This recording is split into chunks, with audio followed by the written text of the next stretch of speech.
லேவியராகமத்தின் புஸ்தகம் 20 அதிகாரம் 25 வசனம். நீங்கள் அவர்கள் தேசத்தை சுதந்தரிப்பீர்கள் என்று உங்களோடே சொன்னேன். பாலும் தேனும் ஓடுகிற அந்த தேசத்தை உங்களுக்கு சுதந்திரமாக கொடுப்பேன். உங்களை மற்ற ஜனங்களை விட்டு பிரித்தெடுத்த உங்கள் தேவனாகிய கர்த்தர் நானே. பாலும் தேனும் ஓடுகிற அந்த தேசத்தை உங்களுக்கு சுதந்திரமாக கொடுப்பேன். Praise the lord. அல்லேலூயா. வாக்குத்தத்தம் என்ன? பாலும் தேனும் ஓடுகிற தேசத்தை சுதந்திரமாக என்ன செய்வேன்? கொடுப்பேன். இந்த பால்னு சொன்னா என்ன, தேனுன்னு சொன்னா என்ன?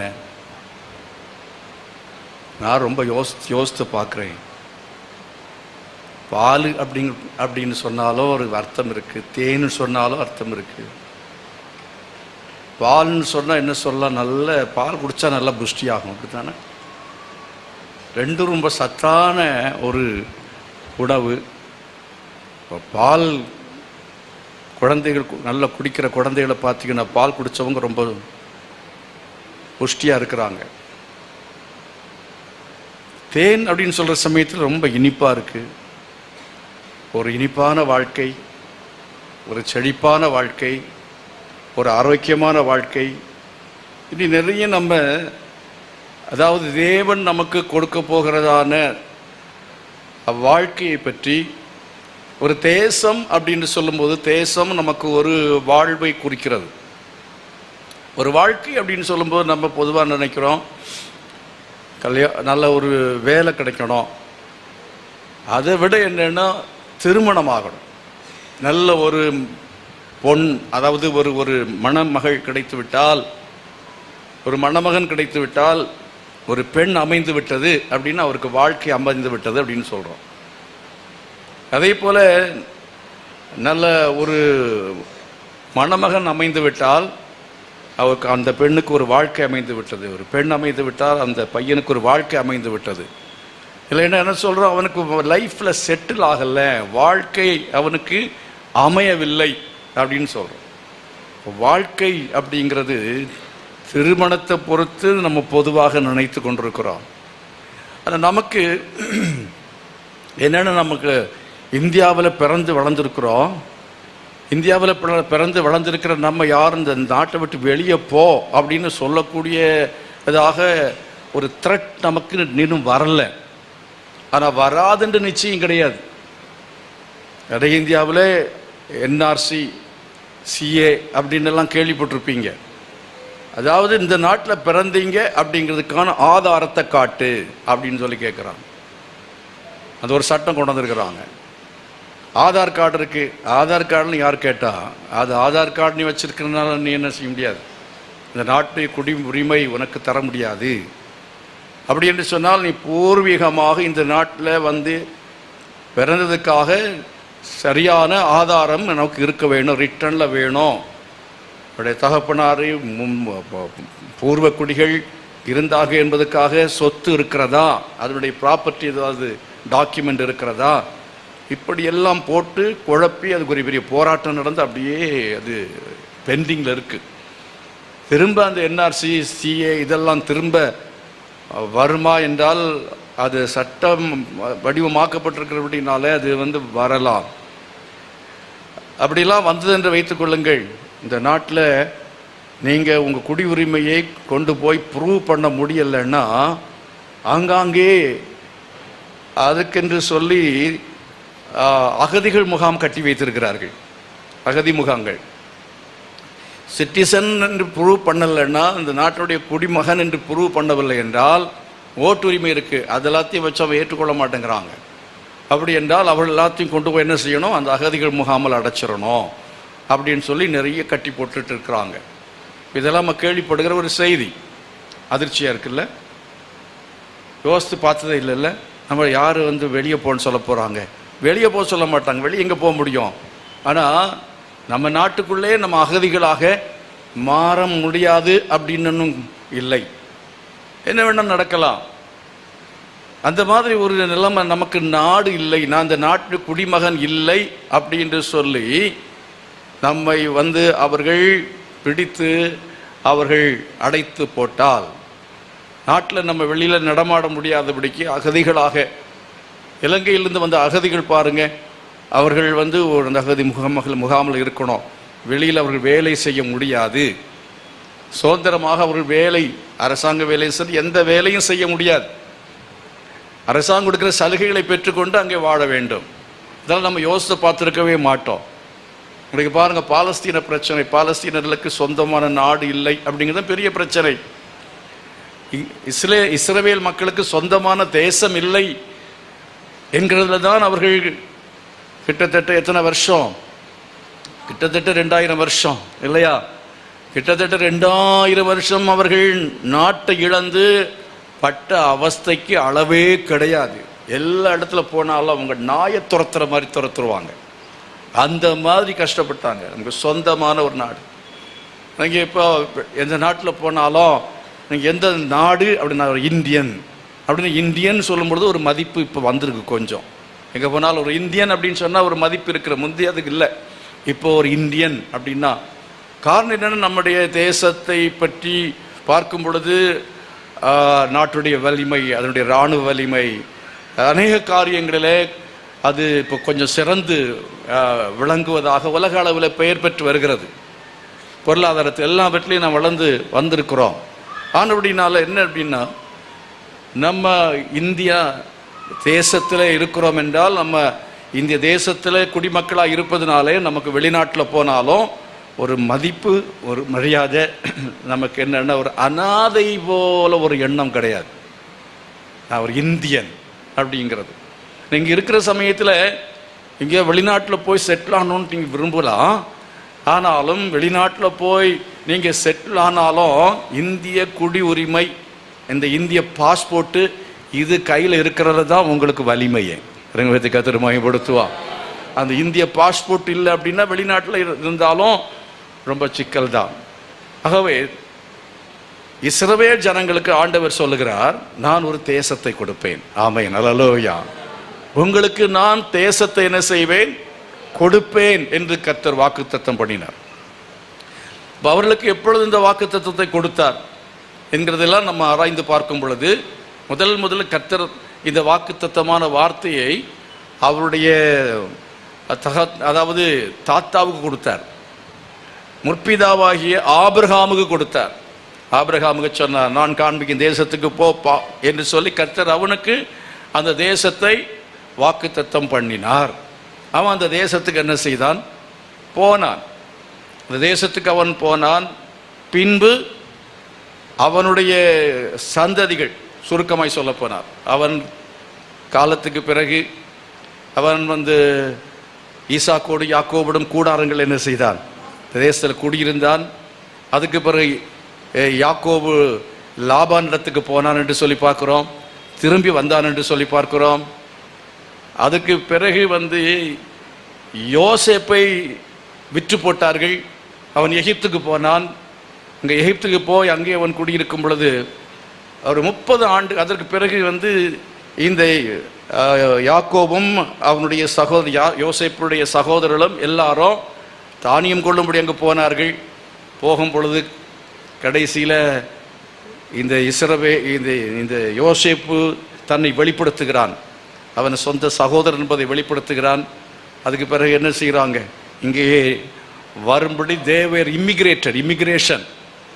அன்றைக்கு அமெரிக்காவில் குடியிருந்தது மாதிரி எகிப்தில் போய் குடியிருந்தால் மற்ற தேசத்தில் பஞ்சம். ஆகவே இமிகிரேஷன் அந்த ஸ்டேட்டஸ் அந்த மக்களுக்கு கொடுக்கப்பட்டது. 70 பேர் குடும்பத்தில் 70 பேர் போய் எகிப்தில் குடியேறினார்கள். கானானை விட்டு விட்டார்கள், பஞ்சத்து நிமித்தமாய் விட்டு விட்டார்கள். இதெல்லாம் தேவனுடைய வார்த்தையின்படி நடந்தது. தேவன் ஆபிரகாமுக்கு சொன்னால், உங்களுடைய சந்ததி எத்தனை வருஷம் அவர்கள் உபத்திரவப்படுவார்கள், 400 வருடம் எகிப்தில் என்ன செய்வார், அந்நிய தேசத்தில் அவர்கள் அடிமையாக இருப்பார்கள் என்று சொல்லி வாக்குத்தத்தம், அதாவது தேவன் சொன்னார். தேவன் அப்படி சொன்னதுக்கு காரணம் என்ன அப்படிங்கிறதெல்லாம் நம்ம ஆராயும் பொழுது அதனுடைய காரியங்கள் வேறு விதமாக நம்ம கற்றுக்கொள்ள வேண்டியது இருக்கும். தேவன் அவனுக்கு சொன்னதுக்கு காரணம் என்ன அப்படின்னு சொல்லி நான் ஆராய்ந்து பார்க்கிறதான சமயத்தில், அவன் ஒரு பலி செலுத்துகிறான். பலியை செலுத்துகிற சமயத்தில் அவன் அந்த இடத்துல அவருடைய ஒரு சந்தேகமான வார்த்தை, அதாவது அவனுடைய அவிசுவாசம் அதுவாக இருக்குமோ என்று நான் நினைக்கிறேன். அவனுடைய ஒரு அவிசுவாசம், ஒரு சந்தேகம். கர்த்தர் சொன்ன வார்த்தையை என்ன செய்யணும், நம்புவதற்கு அவன் அதில் கொஞ்சம் தயக்கம் காட்டுறதாக கூட நம்ம அங்கே பார்க்க முடியும். ஆகவே சில சமயத்தில் நம்முடைய அவிசுவாசம், நம்ம செய்கிற ஒரு தவறு, நம்முடைய வாழ்க்கையில் நம்ம செய்கிற தவறுனால நம்முடைய தலைமுறைகள் என்ன செய்யும், பாதிக்கப்படும் என்பதை நாம் என்ன செய்து விடக்கூடாது, மறந்து போய் விடவே கூடாது. இன்னொன்று நம்ம புரிந்து கொள்ள வேண்டும், நமக்கானாலும் நம்முடைய சந்ததிக்கானாலும் கர்த்தர் கொடுப்பேன் என்பதை கொடுப்பார். ஆனால் அதற்குரிய அளவில் விசுவாசத்தில் வளர்ச்சி இருக்க வேண்டும். நம்ம பரிசுத்தத்திலே நம்முடைய தலைமுறையை வளர்த்தி எடுக்க வேண்டும். நல்ல ஒழுக்கத்தில் நம்ம வளர்த்தி எடுக்க வேண்டும். நம்ம சபைக்கு வந்ததுனால, நம்ம ஆலயத்துக்கு வந்ததுனால நம்ம பிள்ளைகளை தேவன் ஆசீர்வதிப்பார். அவர்கள் சண்டே ஸ்கூலுக்கு வராட்டாலும் பரவாயில்ல, வீட்டில் இருந்தால் போதும். ஏன்னா நான் கிறிஸ்தவனா நான் மாறிவிட்டேன், கிறிஸ்தவ பெயர் எனக்கு இருக்கிறது, நான் இப்போ சபைக்கு நான் வர்றேன். அப்படினால என்னுடைய பிள்ளைகள் அவங்க டாக்டர் ஆகி விடுவார்கள், என்ஜினியர் ஆகி விடுவார்கள், நல்ல காரியங்கள்லாம் நடக்கும், என் பிள்ளைகள் நல்ல ஆசீர்வதிக்கப்படுவார்கள். அப்படி என்று நம்ம கனவு காணக்கூடாது. கரங்களை வைத்து கர்த்தரை மகிமைப்படுத்துவோம். தேவன் வாக்குத்தத்தம் பண்ணாலும் நாம் அதற்கு முழு தகுதி உள்ளவர்களாக நாம் இருக்க வேண்டியது அவசியமாக இருக்கிறது. கர்த்தரை மகிமைப்படுத்துவோம்.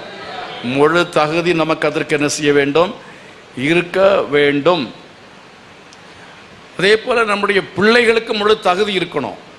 பிள்ளைகள் அதுக்கு விதத்தில் வளர்த்தப்படவில்லை என்றால் அவர்களுக்கு அந்த ஆசீர்வாதம் என்ன செய்யாது, வரவே வராது. ஆகையினால் பாருங்க, அவங்க 400 வருஷம் அங்கே உபத்திரவப்பட்டார்கள். இந்த 400 வருஷத்தில் தேவன் அவர்களுக்கு கற்றுக் கொடுத்ததான காரியங்கள், தலைமுறைகளுக்கு தேவன் கற்றுக் கொடுத்து அவர்களை ஆண்டவர் என்ன செய்தார் சொல், யெகோவா தேவன் தான் உண்மையான தேவன் என்பதை அவர்கள் உணரும்படியாக அந்த எகிப்து தேசத்தில் வாதைகள் வந்தது. யெகோவா தேவன் தான் தேவன், கர்த்தரே தேவன் என்பதை அந்த ஜனங்கள் அறிந்து கொள்ளும்படி கர்த்தர் கிருபை செய்தார். அதெல்லாவற்றுக்கு பல விதங்களில் நாம் செய்திகளை என்ன செய்திருக்கிறோம், கேட்டிருக்கிறோம். ஆகவே அந்த 400 வருஷம் உபத்திரவப்பட்டதுக்கு பிற்பாடு கர்த்தர் என்ன செய்கிறார் என்றால் அவர்களை விடுவிக்கிறார். தேவன் அவர்களை விடுவித்து என்ன செய்கிறார், வனாந்திர வழியாய் நடத்தி கொண்டு வருகிறார். வனாந்திர வழியாய் நடத்தி கொண்டு வருகிற சமயத்தில் தான் இந்த வசனத்தை சொல்லுகிறார். என்ன சொல்கிறார் பாருங்கள், பாலும் தேன் நான் உங்களோடு சொன்னேன், நீங்கள் அவர்கள் தேசத்தை சுதந்திரிப்பீர் என்று உங்களோட சொன்னேன். பாலும் தேனும் ஓடுகிற அந்த தேசத்தை உங்களுக்கு சுதந்திரமாக கொடுப்பேன் என்று கர்த்தர் அவர்களுக்கு அந்த வாக்குத்தத்தத்தை மறுபடியும் உறுதிப்படுத்துகிறதை பார்க்கிறோம். ஆனால் அவருடைய வாழ்க்கையிலே அவர்கள் அந்த வாக்குத்தத்தத்தை அந்த தலைமுறையில் அவர்கள் சுதந்திரிக்கவே இல்லை. ஏன் சுதந்திரிக்கவில்லை அப்படிங்கிறத நம்ம பார்த்தோம் என்று சொன்னால், அதாவது 1 கொரிந்தியர் 10ஆம் அதிகாரத்தில் படிக்கும் பொழுது அவர்கள் பரீட்சை பார்த்தார்கள், வேசித்தனம் பண்ணினார்கள், முறுமுறுத்தார்கள், இதெல்லாம் சொல்லப்பட்டிருக்கிறது 10ஆம் அதிகாரத்தில். அதனாலே அவர்கள் வனாந்தரத்தில் மரித்து போனார்கள். அந்த சந்ததியிலே ஒருவரும் என்ன செய்யவில்லை, பாலும் தேனும் ஓடுகிற தேசத்தை என்ன செய்யவில்லை, சுதந்திரிக்கவில்லை என்று சொல்லி நம்ம பார்க்க முடியும். ஆனால் அதுக்கு பிற்பாடு அடுத்த தலைமுறையிலே உள்ளவர்கள் அந்த தேசத்தை போய் என்ன செய்தார்கள், சுதந்திரித்தார்கள். தேவன் வாக்குத்தத்தம் பண்ணபடி அந்த தேசத்தை அவர்கள் போய் சுதந்திரித்தார்கள். அவர்கள் எதுவரையிலேயும் அந்த தேசத்திலே அவர்கள் மெய்யான தேவனை ஆராதனை செய்தார்களோ, அந்த ஆராதனை செய்கிறது வரையிலேயும் அந்த தேசம் அவர்களுக்கு பாலும் தேனும் ஓடுகிற தேசமாக இருந்தது. கரங்களை வைத்து கர்த்தரை மகிமைப்படுத்துவோம். அருமையார்களே, நம்முடைய வாழ்க்கையை குறித்து நம்ம பார்க்கிற சமயத்தில் தேவன் நமக்கு வாக்கு பண்ணுகிற வாழ்க்கை, நான் சொன்னேன், நல்ல திருமணமாகி நமக்கு ஒரு நல்ல வாழ்க்கை அமைகிறது, நல்ல ஒரு உத்தியோகம் கிடைத்து ஒரு வாழ்க்கை அமைகிறது, ஒரு வீடு நமக்கு குடியிருப்பதற்கென்று சொந்தமாக ஒரு வீடு. வாடகை வீட்டில் போனால் எவ்வளவோ தலைவலிகள், எவ்வளவோ பிரச்சனைகள். எத்தனை பேர் வாடகை வீட்டில் இருக்கீங்க? ஒரு வீடு சொந்தமாக வேணும்னு சொல்லி ஆசைப்படுறவங்க எத்தனை பேர்? கைகளை வைத்துங்க. தகப்பனே, இந்த கைகளை உயர்த்தி இருக்கிறவருடைய பிள்ளைகளுக்காக ஜெபிக்கிறேன். கர்த்தர் தாமே இந்த வாக்குத்தத்தத்தை நிறைவேற செய்வீராக. பாலும் தேனும் ஓடுகிற தேசம் என்று சொன்னீர். நல்ல வசதியான, எல்லா வசதியும் நிறைந்த ஒரு வீட்டை இந்த பிள்ளைகளுக்கு நீர் கொடுத்தரல வேண்டும் என்று இயேசுவின் நாமத்தினால ஜெபிக்கிறேன். 2024 முடிகிறதுக்குள்ளால, ஆண்டவர் 23 முடிந்து 24 அவர் பிரவேசிக்கிற சமயத்தில் கர்த்தாவே நீர் வழிகளை திறந்து கொடுக்க வேண்டும் என்று ஜெபிக்கிறேன். அற்புதத்தை நீர் செய்யும் ஆண்டவரே. அலைந்து கொண்டிருக்கிற நிலைமை ஆண்டவரே ஒரு முடிவுக்கு வர வேண்டும். சொந்தமான வீட்டில் குடியிருக்கத்தக்கதாய் கிருபை செய்ய வேண்டும் என்று ஜெபிக்கிறேன் இயேசுவின் நாமத்தில். எல்லாம் சேர்ந்து சொல்லுங்க ஆமென்.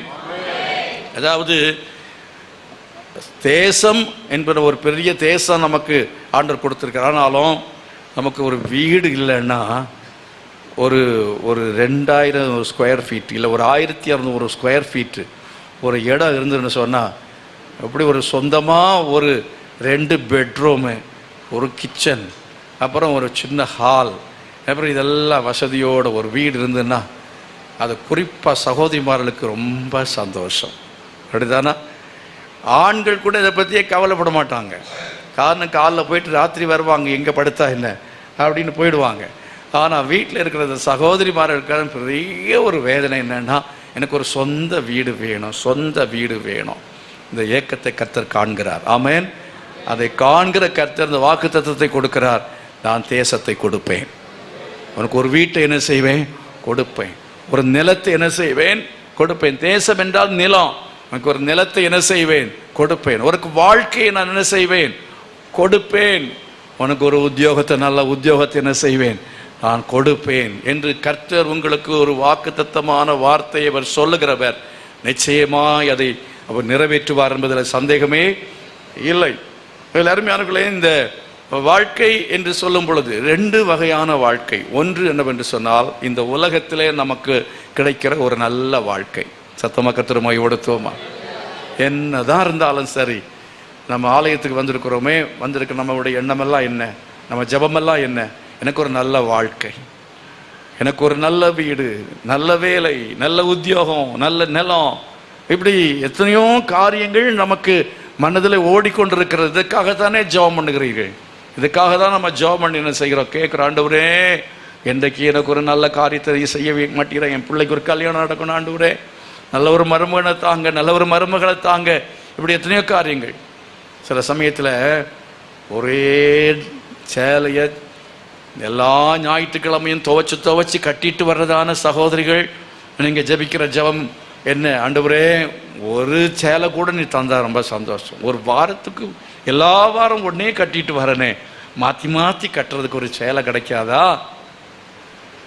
கை வைத்த சொன்னால் எத்தனை பேர் கை வைத்த முடியும்? ஆனால் இதெல்லாம் ஒரு இந்த எனக்கு நல்ல, அதாவது மாற்றி உடுக்கிறதுக்கு சேலை இல்லை, மற்றவங்கள மாதிரி இந்த சர்ச்சுக்கு ஒரு நல்ல ஒரு சேலையை கட்டிட்டு வர்றதுக்கு எனக்கு இல்லை.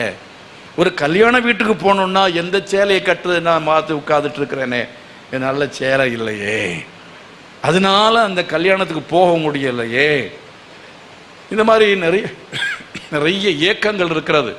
இந்த ஏக்கங்களுக்கெல்லாம் முடிவை உண்டாக்குகிற கர்த்தர் தான் நம்முடைய கர்த்தர். எத்தனை பேர் விசுவாசிக்கிறீங்க? ஆமென், அல்லேலூயா.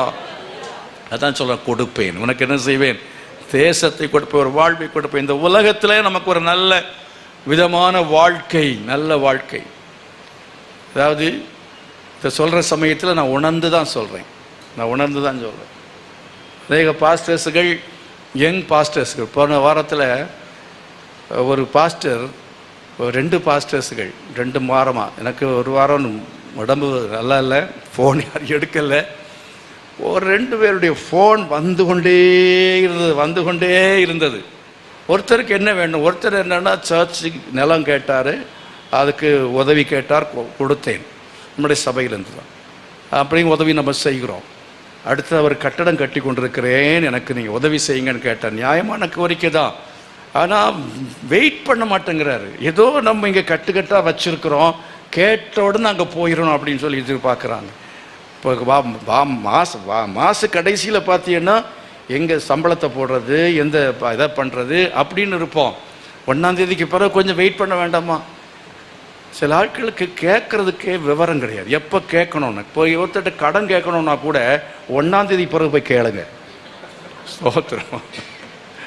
அந்த 25, 27, 28 போய் அவங்களே உட்கார்ந்து என்ன செய்வாங்க, ஆமாம் என்ன பண்ண கையை பிசைஞ்சிட்டு இருக்கிற நேரத்தில் போய் நீங்கள் போய் கடன் கேட்டீங்கன்னா எரிச்சல் தான் வரும். ஃபோன்னா எடுக்க மாட்டாங்க. அதனால் ஒருத்தர் கதை அப்படி. இன்னொருத்தர் கேட்டுக்கிட்டே ஃபோன் பண்ணிகிட்டு இருந்தார். கடைசி எதுக்கு இருந்தாலும் தொல்லை தாங்க முடியலையன்ட்டு திரும்பி ஃபோன் பண்ணிட்டு, என்ன இப்படி சொல்லுங்கள், என்ன விஷயம், சும்மா என்ன ஃபோன் பண்ணுறீங்களே, என்ன விஷயம் சொல்லுங்கள் அப்படின்னு கேட்டேன். ஒருவேளை ஏதாவது எமர்ஜென்சியாக இருக்குமோன்னு பார்த்தா, பாஸ்டர் எனக்கு ஒரு வண்டி தான் இருக்குது, நான் மனைவி 2 பேரும் போகிறோம், என் பிள்ளைங்களுக்கு ஒரு வண்டி இல்லை, ஆகவே அவங்களுக்கு ஒரு வாகனம் வேணும், அவங்க எல்லாம் சேர்ந்து போகிற மாதிரி. என்னத்தை மீன் பண்ணுறாரோ தெரியாது. 4 வீலருக்கு மீன் பண்ணுறாரா இல்லை 2 2 வீலருக்கு மீன் பண்ணுறாரா ஒன்றுமே தெரியல எனக்கு. இப்போ இந்த மாதிரி பாருங்க, நான் சொன்னேன் நீ என்ன செய்ய, முழங்கால் போட்டு ஜெபம் பண்ணு, கர்த்தருக்கு ஸ்தோத்திரம். சபையில் சொல்லி என்ன செய், ஜெபம் பண்ணு, கர்த்தர் யாரையாவது ஏவுவார். நான் என்னுடைய வாழ்க்கையில் நான் அந்த மாதிரி எனக்கு ஒரு வண்டி வேணும்னு நான் சபையில் சொல்லி ஜெபம் பண்ண வச்சதில்லை, வீடு வேணும்னு சொல்லி ஜெபம் பண்ண வச்சதில்லை. கர்த்தர் அதுதான் காலங்களில் கர்த்தர் எல்லாவற்றையும் கொடுத்துருக்கிறார். ஆமென். விசுவாசம், ஃபெய்த், விசுவாசம் வேணும். அந்த விசுவாசம் இல்லாமல் ஒவ்வொருத்தையும் கை ஏந்துகிறவன் இருக்கான் பாருங்க, சும்மா கடன் கேட்குறவன், சும்மா ஆட்கிட்ட உதவி கேட்குறவன், இப்படிப்பட்ட வாழ்க்கையில் இருக்கிற பாலும் தேனும் கூட வற்றி போயிடும். ஆமாம், அவனுக்கு பாலும் தேனும் ஓடவே ஓடாது. அதனால நம்ம விசுவாசித்து அவரை நோக்கி பார்க்க வேண்டும். கரங்களை வைத்து கர்த்தரை மகிமைப்படுத்துவோம். இந்த பாருங்க, இங்கே காணிக்க பெட்டியே இல்லை, அங்கே இருக்க பூட்டு போட்டாங்க, நான் எடுத்துருவேன்னு சொல்லிட்டு பூட்டு போட்டு வச்சுருக்காங்க. அதனால் என்னென்னா நான் அங்கே பார்க்கவே முடியாது, அதை பார்க்கறது இல்லை. காணிக்கை பெட்டியை நான் பார்க்குற ஆள் இல்லை, கர்த்தருடைய முகத்தை பார்க்குற ஆள். கர்த்தரை மகிமைப்படுத்துவோமா? அதனால் ஆண்டவர் அற்புதமாய் நடத்துவார், தேவன் அற்புதமாய் நடத்துவார். என்னுடைய தேவை இல்லை, எத்தனையோ பேருடைய தேவைகள் வரும், எத்தனையோ பேருடைய தேவைகள். அந்த தேவைகள் எல்லாவற்றையும் சந்திப்பதற்கு கர்த்தர் ரசிவார்னு அதுக்கு முன்னால் பணத்தை கொடுத்துருப்பார். சரி, இது இருக்கட்டும், பரவாயில்ல, இது நமக்கு வயசான காலத்தில் வச்சுக்கலான்னு யோசித்தா ஆண்டவர் சொல்லுவார், முதல்ல கூடு, அதை ஸ்தோத்திரம், இதை முதல்ல என்ன செய், கூடு, வயசான காலத்துக்கெல்லாம் நான் பார்த்துக்குவேன், நீ கவலைப்படாத அப்படின்னு சொல்லி ஒன்றையும் தேவன் என்ன செய்ய மாட்டார்னு வச்சிருக்கவே விட மாட்டார். கையில் கொடுத்தா உடனே அடுத்தது என்ன செய்யும், ஒரு தேவை, ஒரு செலவு வந்து நிற்கும். ஆனால் இத்தனை வருஷமாக அவருடைய முகத்தை பார்க்க கற்றுக்கொண்டேன். திருமொழிப்படுத்தும் ஹல்லேலூயா. அவருடைய முகத்தை நோக்கி பார்த்தவர்கள் ஒருபோது என்ன செய்வதில்லை, வெட்கப்பட்டு போவதே இல்லை. யாருடைய முகத்தையே பார்த்துட்டு இருந்தீங்க, நான் வெட்கப்பட்டு போவோம். ஆனால் கர்த்தருடைய முகத்தை பார்க்கணும். கால் எழும்பி ஆண்டவரே அப்படின்னு சொல்லி நம்ம அவருடைய முகத்தை பார்த்தோம்னா அவர் அற்புதமாய் நம்முடைய காரியங்களை அவர் சந்திப்பார். எத்தனை பேர் விசுவாசிக்கிறீங்க? காகங்களை போஷிக்கிற கர்த்தர் நம்முடைய தேவன், காகங்களை போஷிக்கிற கர்த்தர். நான் ஏற்கனவே பல முறை சொல்லியிருக்கேன், எத்தனையோ காரியங்கள் சொல்லியிருக்கிறேன். அதில் ஒரு காரியம் என்ன அப்படின்னா, அரிசி கிடைச்ச விஷயம். 1 மூட்டை அரிசி எப்படி வந்துச்சு அப்படின்னு சொல்லியிருக்கேன். கேட்டிருக்கீங்களா? கேட்டதில் மறந்துருப்பீங்க. ஐயா, ஊழியத்துக்கு வந்த நாமக்கல்லில் ஊழியம் செய்து கொண்டிருக்கும் பொழுது விசுவாசிகள்லாம் ரொம்ப குறைவு. அப்போது என்ன அப்படின்னு கேட்டால், கிடைக்கிற காணிக்கையில் அரிசி வாங்கணும், வாரந்தோறும் போய் அரிசி வாங்கணும். ஒரு பேக் எடுத்துகிட்டு போய் கடையில் போய் 2 கிலோ அரிசின்னு வாங்கினா, நான் சொன்னேன், ஆண்டவரே நான் பாஸ்டர். சில ஆட்கள்லாம் சும்மா பரட்டுக்கு பாஸ்டர்னுவாங்க. எனக்கு எனக்கு ஒரு பெருமை என்ன தெரியுமா, நான் பாஸ்டர் போய் கடையில் போய் 2 கிலோ அரிசி வாங்குறதா. அவங்க தெரிஞ்சுக்கிட்டாங்க, இவர் என்ன பண்ணுறாருன்னு தெரிஞ்சுக்கிட்டாங்க. ஃபாதர், சும்மா ஊழியக்காரங்கன்னு சொன்னால் கொஞ்சம் டீசெண்டாக போனால் உடனே ஃபாதர்னு வாங்க. 2 பிள்ளைகளுக்கு ஃபாதர் தான் இருந்தாலும் அவங்க ஃபாதர் அப்படின்னு சொல்லி அவங்க கூப்பிடும்போது நமக்கு இப்போ என்னென்ன, ஃபாதர் எப்படி 2 கிலோ அரிசி வாங்குறாரு அப்படின்னு இருக்கும் இல்லையா. அதனால் சொன்ன ஆண்டு 2 கிலோ 1 கிலோ அரிசியெல்லாம் வாங்குறதுக்குமே இனிமேல் நான் போக மாட்டேன், போக மாட்டேன். இனிமேல் என் வீட்டுக்கு என்னென்னா மூட்டை வந்து சேரணும், மூட்டையாக தான் அரிசி இருக்கணும்னு சொல்லி போகவே இல்லை. கடைசியில் பார்த்தா ஒரு ஆள் அரிசி தூக்கிட்டு வர்றாரு. தூக்கிட்டு வந்து அவர் சீட்டு கொடுத்தாரு. என்ன அப்படின்னு பார்த்தேன், என் பேர் அதில் எழுதியிருக்கு. நீங்கள் எங்கேருந்து வர்றீங்கன்னு கேட்டேன். நான் இந்த மண்டியிலேருந்து வர்றேன். உங்களை அனுப்புனது யார்? அது தெரியாது. இப்போ தெரியாமல் எப்படி வந்தீங்க? இது எழுதி கொடுத்தது யார்? இது உங்கள் பேர் தானே? ஆமாம், இது என் பேர் தான். இது உங்கள் வீடு தானே? ஆமாம். சரி, உங்களுக்கு தான் கொடுக்க சொன்னாங்கன்ட்டு பேர் சொல்லலை, ஒன்றும் சொல்லலை, என் பேர் எழுதி கொடுத்து அனுப்பியிருக்கார். தேவதூதனாக இருக்குன்னு நினைக்கிறேன். சரி, இப்போ போட்டுட்டு போனேன். அன்னைக்கு அவர் போட்டு போனேன். இன்னைக்கு வர அது யார் கொடுத்து அனுப்பினான்னு எனக்கு தெரியவே தெரியும். ஒரு மூட்டை அரிசி கத்திர மைப்படுத்துவோமா? ஆகவே 1 கிலோ வாங்க மாட்டேன்னு நம்ம அடம் பிடிச்சோன்னா 1 மூட்டை தருவார். ஸ்தோத்திரம், அல்லேலூயா. ஆகவே விசுவாசனால் நீதிமான் பிழைப்பான். இல்லை அப்படின்னு அனுதாபத்துக்கு யார்ட்டையும் பேசுறதில்லை. இன்னைக்கு இந்த சாட்சியை சொல்கிறேனே தவிர அன்னைக்கு இந்த சாட்சியை நான் சொல்லவே இல்லை. அன்னைக்கு சொன்னால் அது நல்லா இருக்காது. ஏன்னா அதுக்கு பிறகு அவங்க என்ன நினைப்பாங்க தெரியுமா? ஓ, இந்த ஆள் வந்து நம்மகிட்ட எதிர்பார்க்குறாரு, இந்த சாட்சியை சொல்லி ஏதோ இனி அரிசி இவர் கேட்குறாரோ அப்படின்னு சந்தேகம் வந்துடும். அப்படின்னால நான் அந்த சாட்சி அந்த நாட்களில் கஷ்டப்பட்ட காலங்களிலே எதையுமே சொன்னது கிடையாது. முழங்கால் பட்டினி இருந்தாலும் முழங்காலே உட்காந்துறது, அவ்வளோதான். வெளியே போகிறதே கிடையாது. எந்த விசுவாசி வீட்டுக்கு போகிறது கிடையாது. போனால் 5 ரூபா கொடுப்பாங்க, 10 ரூபா கொடுப்பாங்க அப்படிங்கிறதுக்காக விசிட்டிங், நோ விசிட்டிங். கையில் பணம் இருந்தால் தான் விசிட்டிங். வயிறு நிறைய சாப்பிட்ட பிறகு தான் விசிட்டிங். பட்டினியோட விசிட்டிங்கு போய் எங்கேயாவது காஃபி கொடுப்பாங்க, எங்களுக்கு சாப்பாடு கொடுப்பாங்க. அப்படி ஒரு வைராக்கியத்தோடு அந்த நாட்களில் ஊழியத்தை செய்த எங்களுக்கு ஆண்டவர் இப்போ என்னென்னா கிருபையினால் ஒன்றும் குறைவே வைக்கல. கரங்களை வைத்து கர்த்தரை மகிமைப்படுத்தால் அல்லேலூயா. பாலும் தேனும் ஓடுகிற எல்லா வசதிகளையும் தந்து கர்த்தர் நம்மை வைத்திருப்பார். நாமக்கல்ல தான் ஒரு சமயத்தில் அந்த ஒரு 2 வீலர் சுவேகான் கேள்விப்பட்டிருப்பீங்க. இன்றைக்கி அது தேடி பார்த்தாலும் கிடைக்காது. எங்கேயாவது கண்டுபிடிச்சிங்கன்னா நீங்கள் என்ன செய்யுங்க, ஃபோட்டோ பிடிச்சிட்டு வாங்க. எங்கேயும் கிடைக்க சுவேகான் ஒன்று. அந்த வண்டியை ஓட்டிட்டு சர்ச்சுக்கு வந்துக்கிட்டு இருக்கும்போது இவங்க சொந்தத்தில் அவங்க சித்தப்பா வெளிநாட்டிலேருந்து ஒரு நல்ல சேரீ கொடுத்துருந்தார். அதில் திடீர்னு பார்த்தா வீலில் சுற்றி ஆள் எஸ்கேப் ஆனோன்னு அவ்வளோதான் கட்டு முடிச்சு போச்சு. அன்றைக்கி எப்படி போகிறது, சர்ச்சுக்கு போகிறது? ஆகவே இந்த மாதிரி எல்லாம் வந்து ஒன்றையே வச்சுட்டு சர்ச்சுக்கு அட்ஜஸ்ட் பண்ணி போய் இந்த மாதிரிலாம் ஊழியம் செய்த காலங்கள் இருந்தது. ஆனால் இன்றைக்கு இருக்கிற பாஸ்டர்ஸுகள் உடனே ஃபோன் பண்ணி கேட்குறாங்க. இல்லைன்னு சொன்னால் என்னென்ன திருட்டு வேலைகள்லாம் செய்கிறாங்க பாருங்க. என்னென்ன திருட்டு வேலையெல்லாம் பண்ணுறாங்க. என்ன பண்ணாங்கன்னா புதையல் கிடைக்கணும்னு சொல்லிக்கிட்டு மந்திரவாதிகிட்ட போய் கேட்டாங்களாம். புதையல் கிடைக்கணுன்ட்டு சொல்லி மந்திரவாதி சொன்னான்னா கருப்பு ஆடு வாங்கிட்டு வா. என்ன ஆடு? கருப்பு ஆடு. சபையிலேயே சொன்னானா அந்த ஊழியக்காரன், கருப்பு ஆடு எங்கேயா கிடைக்குமான்னு கேட்டானா. விசுவாசிகளுக்கு தெரியலை என்னங்கிறது.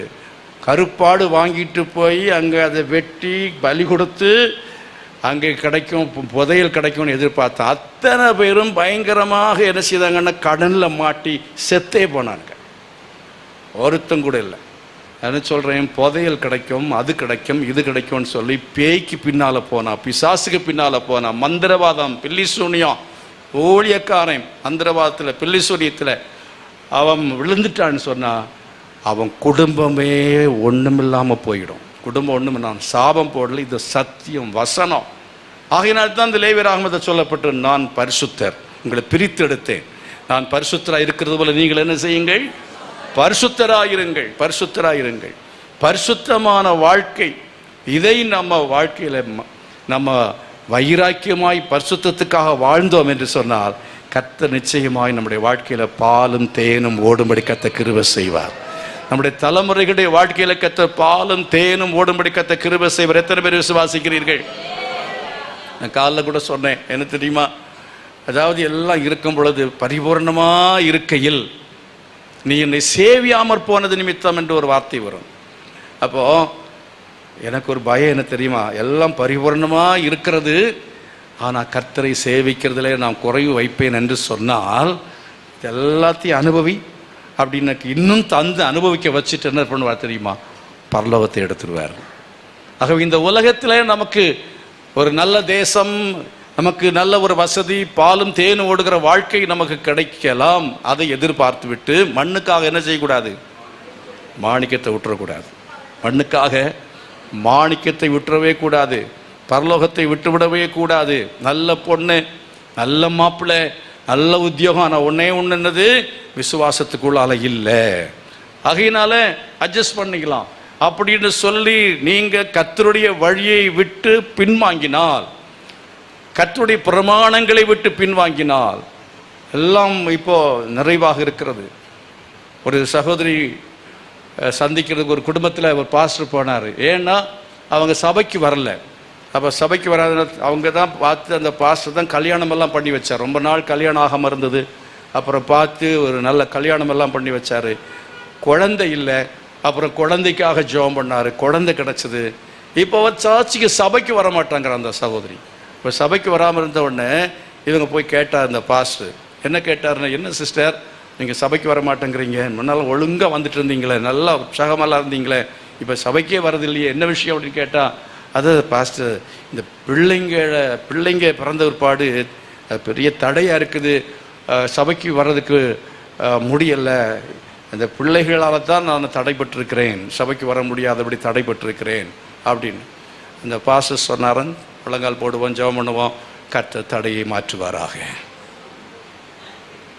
என்ன தடைய மாட்டணும்? எடுத்துட்டா போதும் இல்லை, பிள்ளைகளை எடுத்துட்டா போதும் இல்லை. அருமையார்களே, ஊழியக்காரங்கிட்ட அப்படி பேசக்கூடாது. கர்த்தருக்கு ஸ்தோத்திரம். கர்த்தர்கிட்ட அப்படி பேசக்கூடாது. ஆண்டவர் வேலையை கொடுத்தாரு, அதனால் என்ன சபைக்கு வர முடியலை. ஆண்டவர் பிள்ளைகளை கொடுத்தாரு, அதனால் என்ன சபைக்கு வர முடியலை.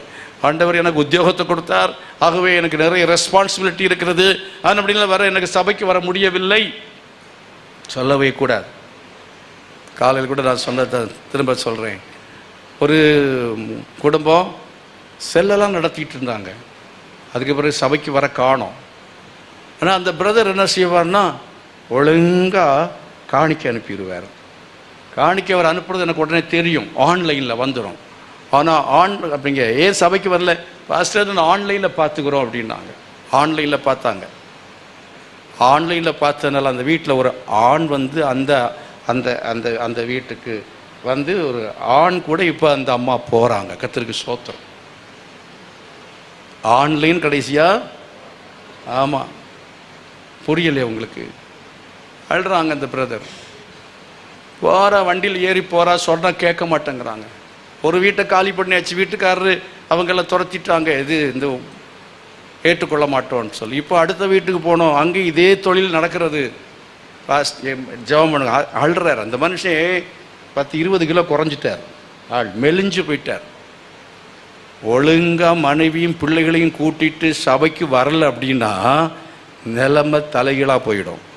நிலைமை தலைகீழாக போய் சாபம் போடுறதில்ல, வசனம், சத்தியம், சத்தியம். கர்த்தர் உங்களை வேறு பிரித்து ஆண்டவர்களை அழைத்திருக்கிறார். எதற்காக தெரியுமா? இந்த உலகத்திலே உங்களை ஆசீர்வதிக்கணும், உங்களுக்கு நித்திய வாழ்வையும் தரணும். ரெட்டிப்பான ஆசீர்வாதம். ஹல்லேலூயா. ரெட்டிப்பான ஆசீர்வாதம். ஏன் தெரியுமா? நம்மலாம் சேஷ்ட புத்திரர்கள், நம்மலாம் தலைச்சன்கள். அப்படியே சேஷ்ட புத்திரர்களாய் நம்ம இருக்கிற அப்படின்னாலே கர்த்தர் நமக்கு ரெட்டிப்பான ஆசீர்வாதம். அது என்ன ஆசீர்வாதம்? இந்த உலகத்தில் பாலும் தேனும் ஓடுகிற வாழ்க்கை, பரலோகத்தில் நமக்கு. யோவான் சுவிசேஷம் 14ஆம் அதிகாரத்தில் வாசித்து பாருங்க. ஆண்டவர் என்ன சொல்றாரு? உங்களுக்கு ஒரு ஸ்தலத்தை ஆயத்தம் பண்ண போகிறேன், நான் போய் ஆயத்தம் பண்ண பின்பு வந்து நான் இருக்கிற இடத்துல உங்களையும் நான் சேர்த்துக்கொள்வேன் என்று ஒரு வாக்குத்தத்தம் பண்ணிட்டு போயிருக்கிறார். அதை விட பெரிய வாக்குத்தத்தம் வேற எதுவுமே கிடையாது. பூலோகத்தின் எருசலேம் அல்ல, அந்த பரலோக எருசலேமை நம்முடைய கண்கள் போய் காண வேண்டும். எத்தனை பேர் காணணும்னு விரும்புகிறீங்க? எப்போ போய் காண்பேன், எப்போ நான் போய் சேர்வேன் அப்படின்னு சொல்லி நம்ம எதிர்பார்த்து கொண்டே இருக்க வேண்டும். உண்மையான பாலும் தேனும் ஓடுகிற தேசம் அந்த பரலோக தேசமாக இருக்கிறது. அங்கே தான் நமக்கு எல்லா வசதியும் இருக்கிறது. ஒரு வசதியும் குறையவே கிடையாது. ஏன் அப்படி சொல்கிறேன்னு தெரியுமா? இங்கே இல்லாத வசதி அங்கே என்ன இருக்குது அப்படின்னு கேட்குறீங்களா? அங்கே போனால் அந்த நாட்டில் போன பாடு நமக்கு என்னென்னா, நம்ம இந்த நாட்டில் உலகத்தில் எந்த வீட்டில் போய் நீங்கள் குடியிருந்தாலும், எல்லா வசதி இருந்தாலும், அமெரிக்காவில் போய் குடியிருந்தால் கூட ஒரு திருப்திங்கிறது வரவே வராது. திருப்திங்கிறது வரவே வராது. வேணும்னா நீங்கள் நான் சொல்கிறத அனுபவிச்சு பாருங்க. சாலமோனே சொல்கிறான், மாயை மாயை எல்லாம் அனுபவித்து அவனுக்கு என்ன இல்லை, ஒரு திருப்தி இல்லை, மன நிறைவில்லை. ஆனால் இந்த உலகத்தில் கிடைக்காத ஒரு மன நிறைவு திருப்தியும் கர்த்தர் பரலோகத்தில் வைத்திருக்கிறார். அல்லேலூயா. அங்கே போன ஒரு பாடு, இது எனக்கு பிடிக்கல, அது நல்லா இல்லை, இது போர் அடிச்சுன்னு சொல்லிக்கிட்டு போர் அடிக்கிற விஷயம் ஒன்றுமே இருக்காது. இங்கே நீங்கள் என்னென்ன 50,000க்கு ஒரு பெட்டு வாங்கி 2 லட்சத்துக்கு ஒரு காட்டு வாங்கி மொத்தம் 3க்கு என்ன உங்களுக்கு வந்து என்னென்னா பெரிய கம்ஃபர்டபுளான ஒரு கட்டில் வாங்கி படுத்தாலும் 6 மாதம் ஆனவுடனே இதை மாற்றிட்டு வேற ஒன்று வாங்கலாமா? அது ஒரு புளிப்பாத்தான் தெரியும். விளங்குதா? ஏசி இல்லை, ஏசி இருந்தால் எப்படி இருக்கும்? சொர்க்கம் மாதிரி இருக்கும். வாங்கினா முதல் நாள் அப்படி தெரியும். அடுத்தது பாருங்க, இப்போ எங்களுக்குள்ள பெரிய பிரச்சனை என்ன தெரியுமா? எனக்கு ஏசி வேணும் போய் அவங்க ஏசி வேண்டான்னுவாங்க. அவங்க ஏசி போடும்போது எனக்கு நான் ஏசி வேண்டான்னு போய், எனக்கு சூடாக இருக்கும், அவங்களுக்கு குளிராக இருக்கும். இங்கேயும் சரி எங்கேயும் எங்கிருந்தாலும் எங்களுக்கு தான் பிரச்சனை. என்ன பண்ணுறது? அதனால இந்த உலகத்தில் உள்ள பாலும் பழக பழக பால் என்ன செய்யுமா? புளிக்கும். இந்த உலகத்தில் நமக்கு எல்லாம் கொஞ்ச நாள் புளித்து போகும். ஆனால் அதே வேளை பரலோகம் புளிக்காத ஒரு தேசம். ஆமென். சத்தம கர்த்தரை மகிமைப்படுத்துவோம். ஹல்லேலூயா. ஆஹா என்ன இன்பம், பரலோக இன்பம் பாட்டு பாடி இருக்கிறான் பாருங்க பக்தன். அவ்வளவு பரலோகத்தினுடைய இன்பத்தை வர்ணிக்கவே முடியாது. அவ்வளவு ஒரு மகிமையான தேசத்தை கர்த்தர் வைத்திருக்கிறார். சத்தம கர்த்தரை மகிமைப்படுத்துவோமா? இந்த தேசத்துக்கு போகணும்னு சொல்லி எத்தனை பேர் கனவு காண்றீங்க? ராத்திரியில் நீங்கள் தூக்கத்தில் அங்கே போயிட்டு வந்துடணும். யார் போயிட்டு வந்தது? பவுல் போயிட்டு வந்தார். எங்கே எந்த வசனம் சொல்லுகிறது? 2 கொரிந்தியரில் தானா? 12ஆம் அதிகாரம் தானா? 2 கொரிந்தியர் 12ஆம் அதிகாரத்தில் சொல்லியிருக்கிறேன்னு. நான் ஒரு மனுஷனை அறிவேன், அவன் 3ஆம் வானம் வரைக்கும் எடுத்துக்கொள்ளப்பட்டு பரதீசுக்குள்ளே அவன் போய் அப்படின்னு சொல்றார் பாருங்க. அதே போல் நீங்கள் வெளிப்படுத்தின விசேஷத்தை வாசித்து பாருங்க. அங்கே யோவான் அப்போஸ்தலன் என்ன செய்தான்? அவன் பரலோகத்திலே அவன் இங்கே ஏறிவான் என்கிற சத்தத்தை கேட்டான். 4ஆம் அதிகாரம் சொல்லியிருக்கிறது வெளிப்படுத்த 4. அங்கே அவன் ஏறி போய் பரலோகத்தின் காட்சிகளை என்ன செய்தான்? அவன் கண்டான் என்று சொல்லி பார்க்கிறோம். ஆனால் இருந்ததுங்கே பத்திமு தீவிலே தன்னந்தனிமையாக இருந்தான். ஒருவேளை உங்கள் வாழ்க்கையில் நீங்கள் தன்னந்தனிமையாக இருக்கலாம், சாப்பாடு இல்லாமல் இருக்கலாம், உடை இல்லாமல் இருக்கலாம். ஆனால் பரலோகத்தின் காட்சிகள் உங்கள் வாழ்க்கையில் என்ன செய்யும் என்று சொன்னால் அது உங்களுக்கு என்னன்னா மிகுந்த திருப்தியை தரும். ஹல்லேலூயா. இந்த உலகத்தில் நீங்கள் சந்தோஷமாய் வாழ செய்வது அந்த பரலோகத்தின் காட்சிகள். இந்த பரலோகத்தை நினைத்து கொண்டே நம்ம வாடுவோம். எப்போ நம்ம போய் சேர போகிறோம், எப்போ போய் சேர போகிறோம்? இந்த உலகத்தில் வந்து லோத்துடைய மனைவி என்ன செய்தா? அவள் நல்ல வசதிகளும் அவனுக்கு இருந்தது. ஆண்டவர் சொன்னார், விட்டு நீ வா என்று சொல்லி சொன்ன உடனே அவன் என்ன செய்தாள்? இல்லை இப்போ தான் நான் என்கேஜ்மெண்ட் முடிஞ்சிருக்கு, கல்யாணத்தையெல்லாம் பார்த்துட்டு யார் சம்பந்தமே இல்லாத 2 மருமக்கன்மார் இதெல்லாம் நான் பார்த்துட்டு வரேன், இதெல்லாம் விட்டுட்டு வர்றது எப்படி அப்படின்னு சொல்லி நின்றாள். தேவதூதன் கையை பிடித்து இழுத்து கொண்டு வந்தாலும் திரும்பி பார்த்தாள். அவள் உப்பு தூணாய் மாறி போனாள் என்று சொல்லி வேதம் சொல்கிறது. அருமையானவர்களே, நம்ம இந்த உலகத்தினுடைய காரியங்களை நம்ம நினைத்து பின்திரும்பி பார்ப்போம் என்று சொன்னால், பின்மாற்றத்துக்கு இடம் கொடுப்போம்னு சொன்னால் அந்த பரலோகத்தினுடைய மேன்மைகள் எல்லாவற்றையும் இழந்து போவோம். முதல்ல சந்தோஷம் ஈடுபடும், சமாதானம் ஈடுபடும். இந்த உலகத்தையே நரகமாக கர்த்தர் மாட்டிடுவார். அதனால எல்லாம் இருந்து என்ன பிரயோஜனம்? நேற்றைய தினத்தில் ஒருத்தருடைய ஒரு சினிமா இயக்குனர், அந்த அம்மா பயங்கரமான டான்ஸர். அந்த அம்மா அவங்களுடைய சாட்சியை நான் திடீர்னு நான் பார்த்தேன். அவங்களுடைய பரிதாபமான வாழ்க்கையை பார்த்தேன். என்ன அப்படின்னா, அந்த அம்மாவுக்கு திடீர்னு பேக் பெயின் வந்துச்சு தான். இந்த பேக் பெயின் சொன்னால் நான் பார்த்தேன், நமக்கு அதான் அந்த கேஸ் தானே. அதனால் பேக் பெயின் என்ன சொல்கிறாங்களேன்னு பார்த்தா, போய் டாக்டர்கிட்ட போய் கேட்டாங்களா. அந்த வடபழனியில் ஒரு பிரபலமான ஆஸ்பத்திரின்னு பேர் சொல்லலை. அந்த ஆஸ்பத்திரி போன உடனே உங்களுக்கு ஒரு வேளை அதில் அந்த ஸ்பைனல் கார்டில் ஏதாவது டியூமர் இருக்கலாம், அதனால் அது ஒன்று பார்த்துருவோம், அதை ஒரு பயாப்சி எடுத்துடலாம், ஒரு 15 நிமிஷம்தான், ஒரு இன்ஜெக்ஷனை போட்டு எடுத்துருவோம், அவ்வளோதான், பார்த்துட்டு அப்புறம் கொடுத்துட்டோன்னா நமக்கு கன்ஃபார்ம் பண்ணலாம், அது இல்லைன்னா பிறகு பின்னால் பிரச்சனை போயிடணுன்னு இந்த ஆள் சொல்லி ஒன்று அட்மிட் பண்ணாங்க. நான் 15 நிமிஷத்தில் 3.5 மணி நேரமாக அந்த அம்மாவுடைய முதுகை கீறி கிழிச்சி போகும்போது நடந்து போனாங்களாம். வீட்டில் மேலே மாடியிலேருந்து நடந்து இறங்கி ஆஸ்பத்திரி நடந்து போனவங்க திரும்ப அவங்கள என்ன செய்தாங்கன்னு சொன்னால் படுக்கையில் தூக்கிட்டு வந்து வீட்டில் போட்டிருக்கிறாங்க. 5 வருஷமாக படுத்துருக்குறாங்க அந்த அம்மா. 5 வருஷமாக எல்லாம் பெட்டில் தான் போகுது. இந்த இடுப்புக்களை எதுவுமே வேலையே செய்யலை. இந்த அம்மா சொன்னாங்களா, என்னை விட்டுருங்க, நான் சர்ஜரி பண்ண வேண்டாம், எனக்கு பயமாக இருக்குன்ட்டு. இல்லை, புருஷன் சொன்னாரா, இல்லை எப்படி அந்த டாக்டர் சொல்கிறாருல்ல செஞ்சுருவோமே அப்படின்னு. புத்தி கெட்டு போவோங்க சில சமயத்தில். சில டைமில் என்ன செஞ்சிடும், புத்தி கெட்டு போகும். எல்லாம் இருக்குது, லட்சக்கணக்கில் கோடிக்கணக்கில் அவளுக்கு பணம் இருந்தோம், இப்போ வாழ்க்கையில் என்ன இல்லை, ஒன்றும் இல்லை. இந்த மனுஷன் சொல்கிறத பார்த்தா ரொம்ப வேதனையாக இருக்குது.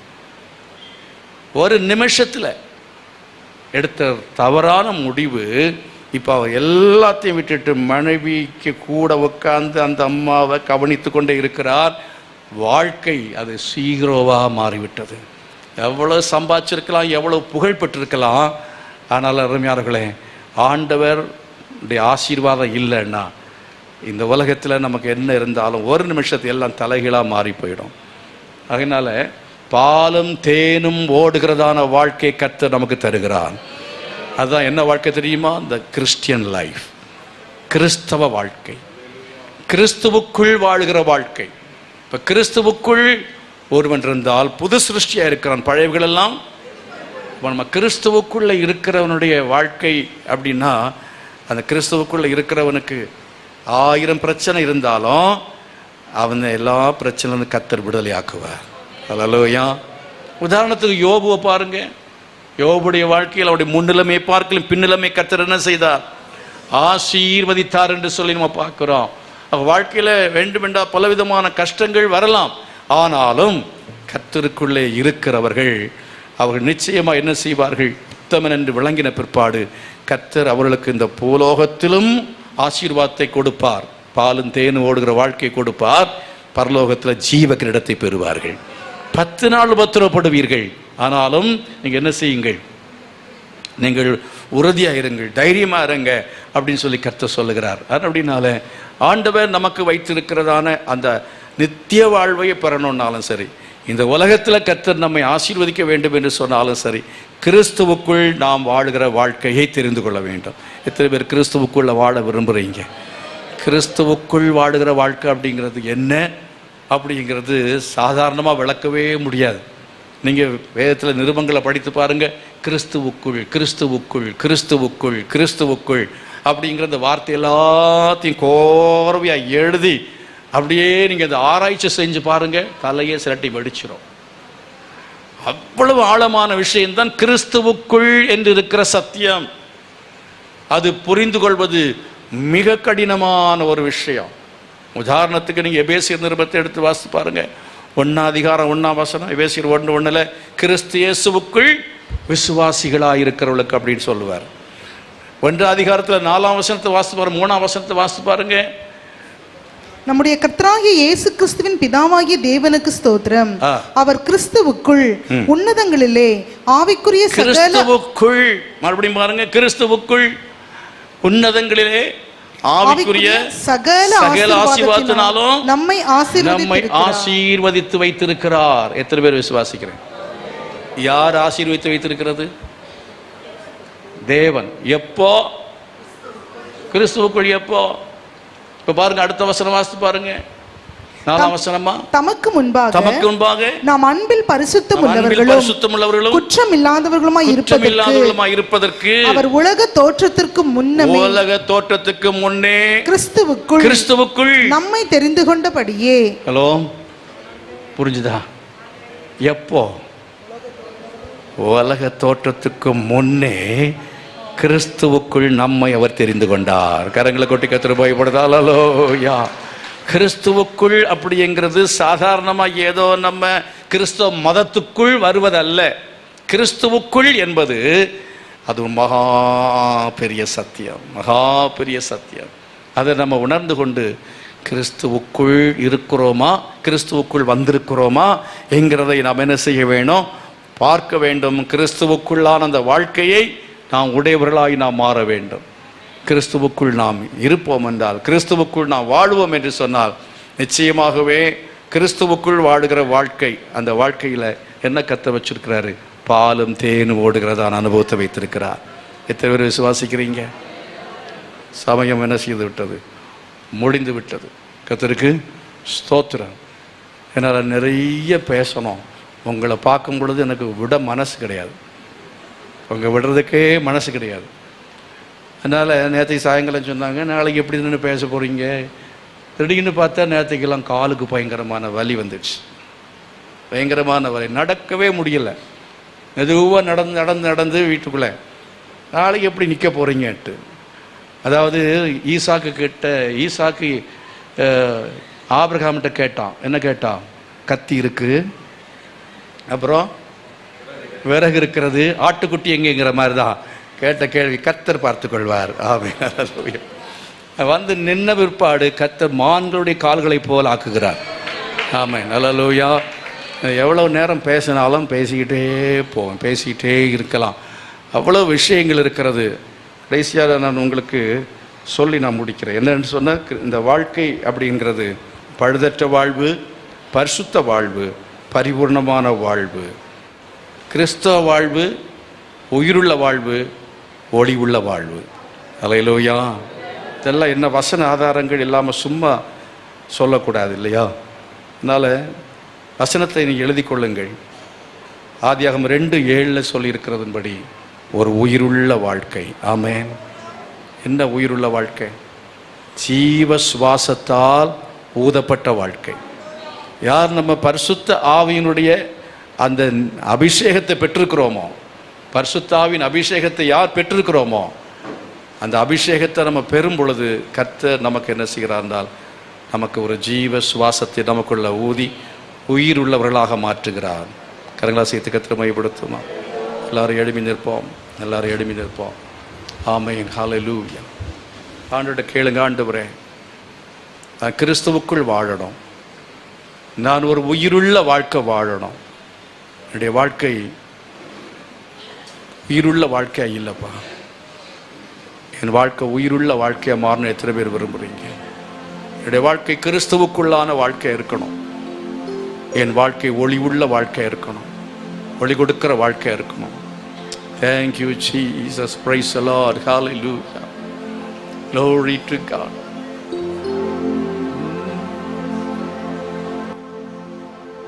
உலர்ந்த எலும்புகளை உயிருள்ளதாய் மாற்றின ஆண்டவர், உங்கள் வாழ்க்கை கர்த்தர் உயிருள்ளதாய் மாற்றுவதற்கு ஒரு வல்லமுள்ள தேவனத்தை விசுவாசிக்கிறீங்க?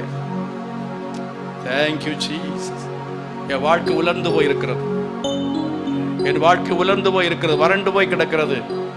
கர்த்தாவே, பாலும் தேனும் ஓடுகிற தேசத்தை தருவேன்னு சொன்னீரே, என்னை உயிருள்ளவனாய் மாற்றுவீராக, என்னை ஒளி உள்ளவனாய் மாற்றுவீராக, என்னை கிறிஸ்துவுக்குள்ளான ஒரு மனிதனாய் மாற்றுவீராக என்று சொல்லி 2 கரங்களை வைத்து ஆண்டு நோக்கி ஒரு நிமிஷம் எல்லாம் சத்தமா ஜெபம் பண்ணி கேளுங்க. ஆண்டவரே, எனக்குள்ள ஒரு மாற்றம் வரணும் அப்பா, ஒரு மாற்றம் வர வேண்டும். கிறிஸ்துவுக்குள்ளான ஒரு வாழ்க்கை தாரும் ஆண்டவரே. எனக்கு ஒரு கிறிஸ்துவுக்குள்ளாய் வாழுகிற வாழ்க்கை எனக்கு வேண்டும். நான் உலகத்துக்குள் இருக்கக்கூடாது. என்னை கிறிஸ்துவுக்குள் நீ தெரிந்து கொண்டபடியே நான் வாழும்படியாய் கிருபை செய்யும் என்று சொல்லி ஆண்டவருடைய சமூகத்தில் கேளுங்க. கர்த்தர் நமக்கு உதவி செய்வார், கர்த்தர் நமக்கு உதவி செய்வார். ஓ, சாத்தானுக்குள்ளாலே, அந்தகாரத்துக்குள்ளாலே, உலகத்தின் வழிபாடுகளுக்குள்ளாலே, பாவத்துக்குள்ளே வாழ்கிற வாழ்க்கை அல்ல, கிறிஸ்துவுக்குள்ளே வாழ்கிற வாழ்க்கை தான் பாலும் தேனும் ஓடுகிற வாழ்க்கையை நமக்கு கொடுக்கிறது மட்டுமல்ல, நித்தியமான வாழ்க்கையை நமக்கு பரலோகத்தில் கொடுக்கக்கூடியதாக இருக்கிறது. கரங்களை கொட்டி கர்த்தரை மகிமைப்படுத்து. ஹல்லேலூயா. அது மாத்திரமல்ல, ஆண்டவர்கிட்ட கேளுங்க, ஆண்டவரே எனக்கு ஒளி கொடுக்கிற ஒரு வாழ்க்கை நீ தருவீராக, ஒளி கொடுக்கிற வாழ்க்கை எனக்கு தருவீராக. ஓ ஹல்லேலூயா. ஒளி கொடுக்கிற வாழ்க்கை கையில் வச்சுக்கொள்ளுங்க. ஆண்டவரே, உயிருள்ள வாழ்க்கை எனக்கு தாங்கப்பா, உயிருள்ள வாழ்க்கையை தாங்க. Thank you, Jesus. Praise the Lord. Hallelujah. உமக்கு நன்றி.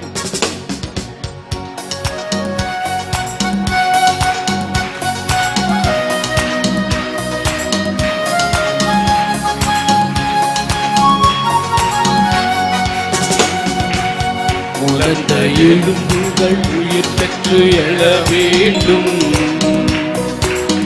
ஒரு சேர்ந்து முழு மனிதனாக வேண்டும்.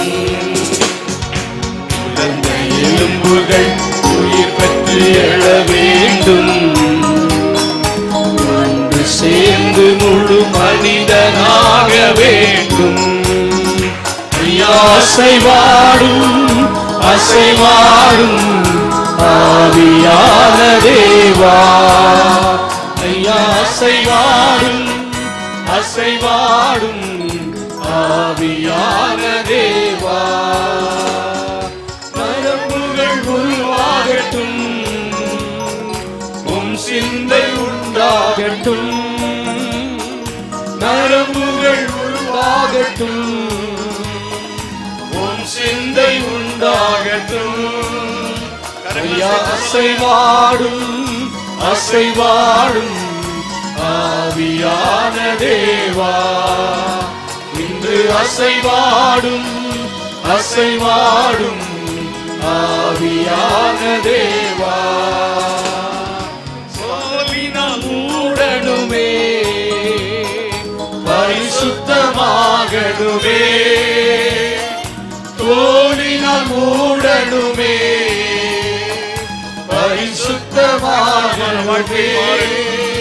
ஐயா அசைவாடும் வாழ்க்கை உண்டாக அசைவாடும் ஆவியான தேவா, இன்று அசைவாடும் அசைவாடும் ஆவியான தேவா, இன்று அசைவாடும் அசைவாடும் ஆவியான தேவா, இன்று அசைவாடும் அசைவாடும் ஆவியான தேவா.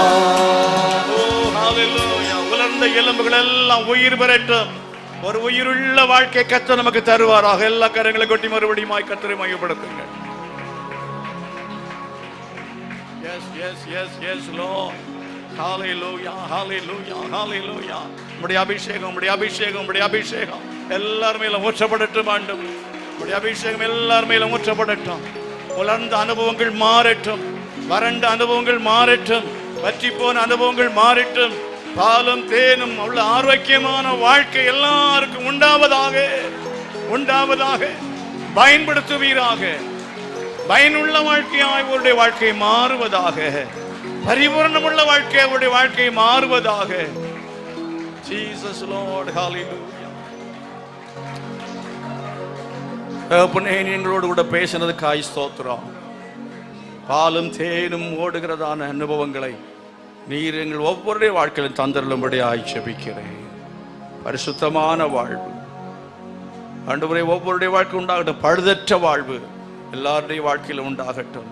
பரிபூர்ணமான வாழ்வு எல்லாருடைய வாழ்க்கையிலும் உண்டாகட்டும். ஒளி கொடுக்கிற வாழ்வு, ஒளி உள்ள வாழ்வு, உயிருள்ள வாழ்வு, கிறிஸ்துவுக்குள்ளான வாழ்வு, எல்லாவற்றுக்கும் மேலாக ஆண்டவரை நித்தியமான அந்த பரலோக வாழ்வை எல்லாரும் சுதந்திரித்துக் கொள்ள கிருபை செய்ய ஆசீர்வதியும் இயேசுவின் நாமத்தில் பிதாவே, ஆமென். கர்த்தராய் இருக்கிற இயேசு கிறிஸ்துவின் கிருபையும் பிதாவாகிய தேவனுடைய அன்பு பரிசுத்த ஆவியானுடைய அந்யோன்யமும் சமாதான பாதுகாவல நம் அனைவரோடும் சகல பரிசுத்தவான்களுடன் கூட இன்று நிலைத்திருப்பதாக. ஆமென். God bless you. கர்த்தர் உங்களை ஆசீர்வதிப்பாராக.